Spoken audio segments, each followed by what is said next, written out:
ಗದಗ ಜಿಲ್ಲಾ ಪೊಲೀಸ್ ಇಲಾಖೆಯ ವತಿಯಿಂದ ಗುರುವಾರ ಜಿಲ್ಲಾ ಸಶಸ್ತ್ರ ಮೀಸಲು ಪೊಲೀಸ್ ಪಡೆಯ ಕವಾಯತು ಮೈದಾನ ಮಲ್ಲಸಮುದ್ರದಲ್ಲಿ ಪೊಲೀಸ್ ಧ್ವಜ ದಿನಾಚರಣೆಯ ಕಾರ್ಯಕ್ರಮವನ್ನ ಶಿಸ್ತಿನಿಂದ ಹಾಗೂ ಗೌರವ ಪೂರ್ವಕವಾಗಿ ಆಚರಿಸಲಾಯಿತು. ಕಾರ್ಯಕ್ರಮದಲ್ಲಿ ನಿವೃತ್ತ ASIHD ಗಡಾದ್ ಅವರು ಮುಖ್ಯ ಅತಿಥಿಗಳಾಗಿ ಭಾಗವಹಿಸಿ ಮಾತನಾಡಿ, ಪೊಲೀಸ್ ಇಲಾಖೆ ಸಮಾಜದ ಶಾಂತಿ, ಸುವ್ಯವಸ್ಥೆ ಮತ್ತು ಭದ್ರತೆಯನ್ನ ಕಾಪಾಡುವ ಪ್ರಮುಖ ಕಂಬವಾಗಿದೆ. ಅಪರಾಧ ನಿಯಂತ್ರಣ, ಕಾನೂನು ಸುವ್ಯವಸ್ಥೆ ಕಾಪಾಡುವುದು ಮಾತ್ರವಲ್ಲದೆ ಜನರಲ್ಲಿ ಭದ್ರತಾ ಭಾವನೆ ಮೂಡಿಸುವುದು ಪೊಲೀಸರ ಪ್ರಮುಖ ಕರ್ತವ್ಯವಾಗಿದೆ. ಇದನ್ನು ಇಲಾಖೆಯು ಶಿಸ್ತುಬದ್ಧವಾಗಿ ನಿರ್ವಹಿಸುತ್ತಿದೆ ಎಂದು ತಿಳಿಸಿದರು. ಜಿಲ್ಲಾ ಪೊಲೀಸ್ ಅಧೀಕ್ಷಕರಾದ ರೋಹನ್ ಜಗದೀಶ್ ಅವರು ಮಾತನಾಡಿ, ಪೊಲೀಸ್ ಧ್ವಜವು ಶೌರ್ಯ, ತ್ಯಾಗ ಮತ್ತು ಕರ್ತವ್ಯ ನಿಷ್ಠೆಯ ಸಂಕೇತವಾಗಿದ್ದು, ಈ ದಿನದ ಆಚರಣೆಯ ಮೂಲಕ ಪೊಲೀಸ್ ಸಿಬ್ಬಂದಿಯಲ್ಲಿ ಸೇವಾ ಭಾವನೆ, ಶಿಸ್ತಿನ ಮೌಲ್ಯಗಳು ಮತ್ತು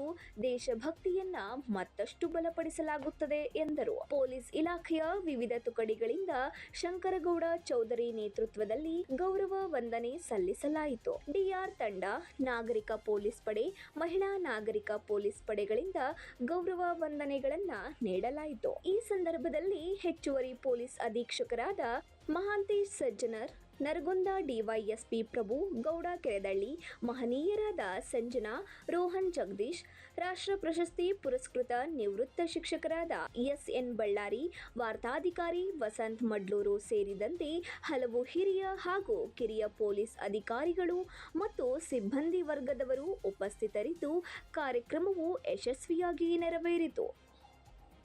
ಉಡುಚಪ್ಪ ತಿಗರಿ, 9 ಲೈವ್ ನ್ಯೂಸ್, ಗದಗ್.